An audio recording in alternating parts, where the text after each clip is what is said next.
Sehgal Inter College, Kanwakheda, Sitapur. Admissions open for session 2024-25 for class 9th and 11th. Trained, highly qualified and experienced staff. Transport facility available. Value-based education system.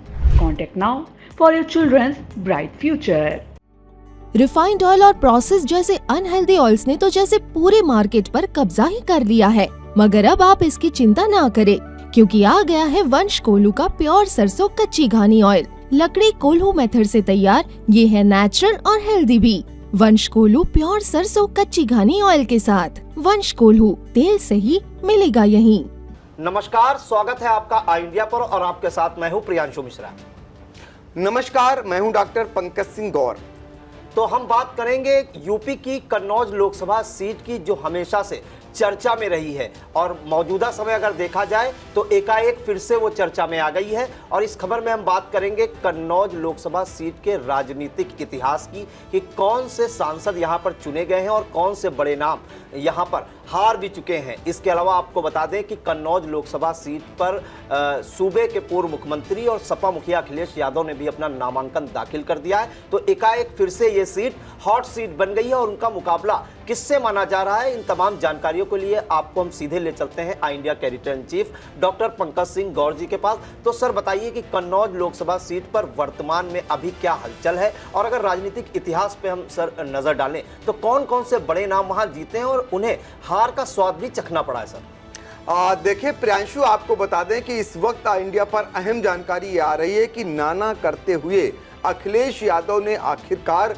Kannauj से चुनाव लड़ने का मन ही नहीं बना लिया, बल्कि आज उन्होंने नामांकन कर दिया है। उनके साथ समाजवादी पार्टी के जो प्रमुख महासचिव हैं प्रोफेसर रामगोपाल यादव, वो भी थे।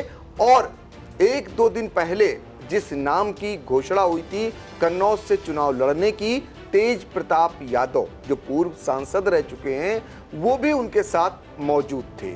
तो अखिलेश यादव को लेकर आपको बता दें, जिस तरीके से विपक्षी पार्टियां उन पर हमला कर रही थी, यानी सत्ता पक्ष उनके लिए विपक्षी हो गई और सत्ता पक्ष के लोग, खासकर भारतीय जनता पार्टी के तमाम ऐसे दिग्गज नेता, वो दोनों डिप्टी सीएम की अगर बात करें, केशव प्रसाद मौर्य और ब्रजेश पाठक, हमेशा से समाजवादी पार्टी के मुखिया अखिलेश यादव पर हमलावर रहते हैं। और जो वहां से सांसद हैं सुब्रत पाठक, उन्होंने भी, इन तीनों नेताओं ने बड़ी बड़ी बातें की अखिलेश यादव को लेकर और यहां तक कह डाला कि हार के डर से उन्होंने मैदान छोड़ दिया है। हिम्मत है तो वो कन्नौज में आए और आकर चुनाव लड़ें।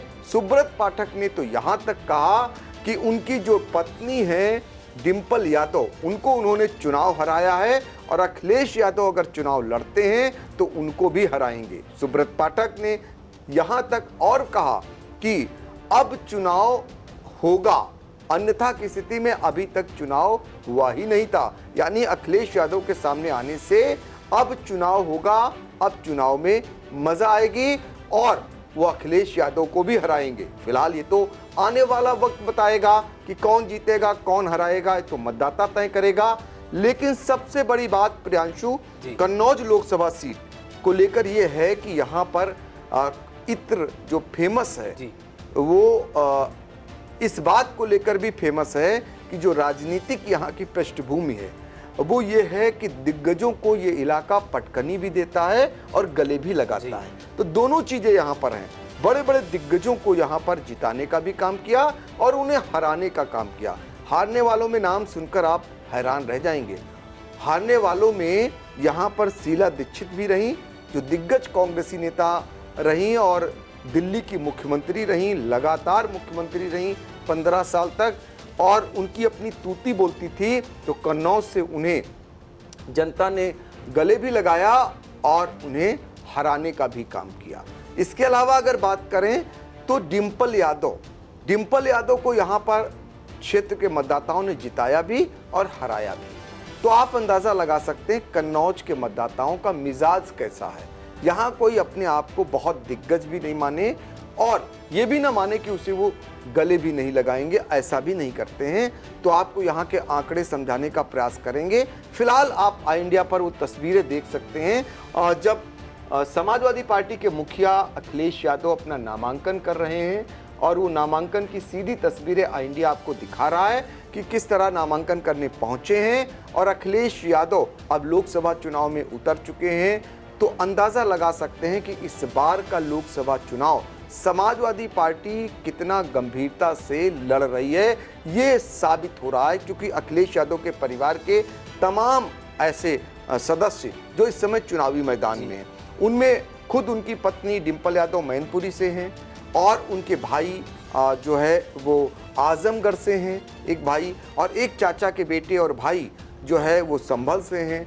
तो ऐसे में करीब करीब कई परिवार के जो दिग्गज हैं वो चुनावी मैदान में हैं। हर हाल में इस बार समाजवादी पार्टी अपनी सीटों को बढ़ाना चाहती है, मजबूती से चुनाव जीतना चाहती है। गठबंधन कांग्रेस के साथ है, उसे विश्वास है कि उत्तर प्रदेश में इस बार वो कमाल करेगी। शायद इसी लिहाज से बड़ी ही गंभीरता से चुनाव लड़ते हुए खुद अखिलेश यादव मैदान में उतर चुके हैं। तो प्रियांशु, अब यहाँ का इतिहास भी बता दें, राजनीतिक इतिहास क्या है। तो जान लीजिए 1967 में कन्नौज लोकसभा सीट का गठन होता है और सबसे पहले जो यहाँ से सांसद चुनने का काम होता है वो सोशलिस्ट पार्टी के आर्यम लोहिया जीतते हैं। और यहाँ पर उनके मुकाबले जो हार होती है वो एसएन मिश्रा, ये कांग्रेस के थे, ये हार जाते हैं। लेकिन आप देखिए अगला जब चुनाव 1971 में होता है तो यहाँ पर एसएन मिश्रा को जो कांग्रेस से थे उन्हें जीत मिलती है और भारतीय जनसंघ से राम प्रकाश त्रिपाठी की हार हो जाती है। लेकिन उसके बाद 1977 में जब चुनाव होता है, 1977 का वो दौर था जब इमरजेंसी के बाद चुनाव हुआ और पूरे समूचे देश में कांग्रेस को सिर्फ एक सीट मिली। तो ऐसे में राम प्रकाश त्रिपाठी जो चुनाव हारे थे जनसंघ के पिछली 71 में, 1977 में भारतीय लोक दल से वो चुनाव लड़ते हैं और उन्हें जीत मिलती है। और यहाँ पर बलराम सिंह यादव कांग्रेस के दिग्गज नेता हुआ करते थे, वो चुनाव हार जाते हैं। फिर उसके बाद 1980 आता है तो छोटे सिंह यादव ये जनता पार्टी से आते हैं और ये चुनाव यहाँ पर जीत जाते हैं। राम प्रकाश त्रिपाठी जो जनता पार्टी से होते हैं, पहले वाले जो छोटे सिंह यादव हैं वो जनता पार्टी सेकुलर से होते हैं और जो राम प्रकाश त्रिपाठी वो जनता पार्टी से होते हैं। 1980 में वो चुनाव हार जाते हैं। 1984 में कांग्रेस की दिग्गज नेत्री शीला दीक्षित यहाँ से चुनाव लड़ती हैं और जनता उन्हें गले लगाती है, यानी उन्हें जिताने का काम करती है। और छोटे सिंह यादव जो मौजूदा सांसद होते हैं, लोक दल से फिर आते हैं मैदान में, वो चुनाव हार जाते हैं। लेकिन 1989 में छोटे सिंह यादव शीला दीक्षित से अपना बदला चुकता कर लेते हैं। जनता दल से वो चुनाव लड़ते हैं छोटे सिंह यादव और यहाँ पर 1989 में वो पुनः जीत जाते हैं और शीला दीक्षित को यहाँ पर मुंह की खानी पड़ती है, यानी उन्हें हार का सामना करना पड़ता है। छोटे सिंह यादव की जीत का सिलसिला फिर इसी तरह 1991 में भी जारी रहता है और इस बार वो झारखंड पार्टी से चुनाव लड़ते हैं और जनता उन्हें फिर से गले लगाती है और टीएन चतुर्वेदी जो बीजेपी से मैदान में आते हैं वो चुनाव हार जाते हैं। फिर 1996 आता है। 1996 का दौर भारतीय जनता पार्टी का एक दौर आया था। उस दौरान चंद्रभूषण सिंह मुन्नू बाबू ये यहाँ पर चुनाव जीत जाते हैं और छोटे सिंह यादव जो समाजवादी पार्टी से यहाँ लड़ते हैं, अब इस बार पार्टियां उन्होंने उस समय भी बहुत सारी बदली, अब लड़ते हैं और वो चुनाव हार जाते हैं। फिर इसके बाद 1998 का जब दौर आता है तो यहाँ पर समाजवादी पार्टी अपना बदला चुकता कर लेती है। प्रदीप कुमार यादव समाजवादी पार्टी से यहाँ आते हैं और चुनाव जीत जाते हैं और चंद्रमा शांत सिंह ये बीजेपी से आते हैं और ये हार जाते हैं। अब आपको ले चलते हैं 1999 में। 99 में यहाँ पर ये सीट इसलिए और भी जो है वीआईपी मानी जाने लगती है, चूंकि समाजवादी पार्टी के उस समय के मुखिया संरक्षक मुलायम सिंह यादव ये चुनाव लड़ जाते हैं और उन्हें इत्र वाले कन्नौज वाले लोग उन्हें गले लगाते हैं, उन्हें जिताने का काम करते हैं और अरविंद प्रताप सिंह जो कांग्रेस से यहाँ उनके मुकाबले होते हैं वो चुनाव हार जाते हैं।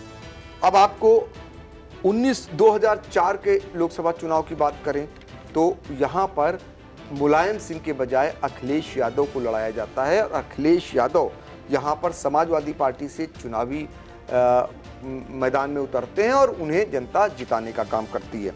राजेश सिंह जो बीजेपी से आते हैं, नहीं बीएसपी से आते हैं, वो चुनाव हार जाते हैं। फिर इसके बाद अखिलेश यादव को 2009 में भी जनता जिताने का काम करती है और डॉक्टर महेश चंद्र वर्मा ये बीएसपी से आते हैं और वो चुनाव हार जाते हैं। इसके बाद 2014 जब मोदी लहर समूचे देश में थी और जब एक एक सीट के लिए मारामारी थी, तब भी समाजवादी पार्टी के लोगों को कन्नौज के लोगों ने अपनाने का काम किया और अखिलेश यादव की पत्नी डिंपल यादव को यहाँ से जो है जिताने का काम किया। उनके मुकाबले भारतीय जनता पार्टी के सुब्रत पाठक को हार का सामना करना पड़ा। फिर जब 2019 आया तब भी मोदी लहर थी। उस समय सुब्रत पाठक यहाँ से फिर चुनाव लड़ते हैं और डिंपल यादव जो मौजूदा सांसद होती हैं सपा से सामने आती हैं और इस बार यहाँ की जनता ने डिंपल यादव को नकारते हुए सुब्रत पाठक को जिताने का काम कर दिया। अब 2024 की अगर बात करें तो यहाँ कौन कौन प्रत्याशी प्रमुख मैदान में हैं, तो देखिए समाजवादी पार्टी के राष्ट्रीय अध्यक्ष पूर्व मुख्यमंत्री अखिलेश यादव का नामांकन हो जाने के बाद अब ये तय हो गया है कि अखिलेश यादव का कन्नौज से लड़ना बिल्कुल निश्चित है, क्योंकि आज जो है मतदान का आखिरी दिन है, नामांकन का आखिरी दिन है चौथे चरण के। तो इस लिहाज से अखिलेश यादव का ही यहाँ लड़ना बिल्कुल अनिवार्य हो चुका है और उनके मुकाबले मौजूदा बीजेपी के सांसद सुब्रत पाठक उनके मुकाबले हैं और बीएसपी से इमरान बिन जफर, ये बड़े उद्योगपति हैं, वो मैदान में हैं। तो इस तरीके से कन्नौज का ये पूरा जो राजनीतिक इतिहास है उसको हमने आपके सामने रखा। और इतना ज़रूर है कि यहाँ पर अखिलेश यादव के मैदान में आने के बाद कन्नौज का चुनाव बड़ा दिलचस्प हो गया है। उन्होंने चुनौती बीजेपी की स्वीकार कर ली है। अब जनता किसे अपनाती है, मतदाता किसे चुनते हैं, इस पर फिलहाल नज़र रहेगी और ये देखना होगा और इस पर आई इंडिया लगातार नज़र बनाए रखे हुए है। जी बिल्कुल। तो अगर कन्नौज की बात करें तो सपा मुखिया अखिलेश यादव ने अपना नामांकन भर दिया और ये सीट फिर से अचानक और भी चर्चा में आ गई, क्योंकि अब उनका सीधा मुकाबला है सुब्रत पाठक से, ऐसा चर्चाएं हैं, ऐसा माना जा रहा है। और इससे पहले अगर देखा जाए तो एक ललकारने का भी काम किया गया है भाजपाइयों द्वारा कि डर के मारे अखिलेश यादव चुनाव नहीं लड़ रहे हैं और अंततः उन्होंने चुनौती स्वीकार की और वो खुद कन्नौज से चुनावी मैदान में उतरे हैं। अब ये देखना होगा कि वहाँ की जनता क्या डिसाइड करती है। 4 जून को इसका फैसला भी हो जाएगा। फिलहाल कन्नौज के लोकसभा सीट का पूरा इतिहास भी आपको बताया इंडिया ने और ये भी बताया कि वहाँ की जनता ने जिसे अपनाया है उसे ठुकराया भी है। तो यहाँ से अगर बात करें तो 1998 से समाजवादी 2014 तक जितने भी चुनाव हुए उसमें समाजवादी पार्टी की तूती बोलती रही है। जो ब्रेक लगा वो 2019 के लोकसभा चुनाव में जब डिंपल यादव को हार का सामना करना पड़ा और सुब्रत पाठक वहां से सांसद बने। एक बार फिर सुब्रत पाठक का मुकाबला डिंपल यादव के पति यानी अखिलेश यादव से है। अब देखना होगा कि कैसा वहां का माहौल रहता है, जनता का मिजाज क्या रहता है, उसकी भी जानकारी हम आपको देते रहेंगे। फिलहाल आपको बता दें 26 अप्रैल को लोकसभा चुनाव का जो दूसरा चरण है उसकी वोटिंग होनी है या मतदान होना है, उसकी भी हम जानकारी आपको अगली कड़ी में देंगे कि वहां पे कौन कौन से दिग्गज मैदान में है। और 26 अप्रैल को ये भी बताएंगे कि कितने प्रतिशत वोटिंग हुई है। पूरे दिन की एक एक हलचल पर नजर रहेगी। फिलहाल सभी दर्शक आई इंडिया के साथ बने रहें और आई इंडिया को सब्सक्राइब करना ना भूलें और हाँ, लाइक कमेंट और शेयर जरूर करें। तो तब तक के लिए हमें दीजिए इजाजत। नमस्कार। नमस्कार।